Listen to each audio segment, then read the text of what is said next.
জয় মা তারা। তারাপীঠ ডেলি দর্শনে আপনাদের সবাইকে স্বাগত। আমি তমসা। আর গতকাল বৃষ্টি ভেজা মায়ের মন্দিরের একটি ভ্লগ আপনাদের সাথে শেয়ার করায় আপনারা অনেকেই আমাকে এই ধরনের ভিডিও আরো বানাতে বলেন।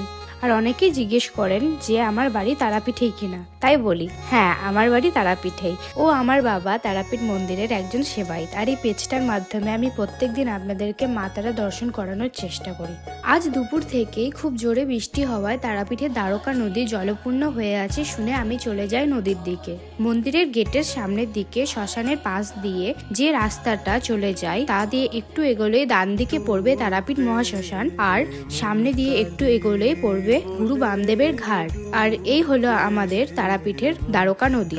সারা বছর নদীটিতে জল না থাকলেও এই বর্ষাকালে নদীটি জল দ্বারা পরিপূর্ণ হয়ে যায়। বলা হয় যে এই নদীপথে আগে বাণিজ্য করা হতো। কিছুক্ষণ প্রকৃতির এই মনোরম দৃশ্য দেখে আমি চলে যাই মন্দিরে।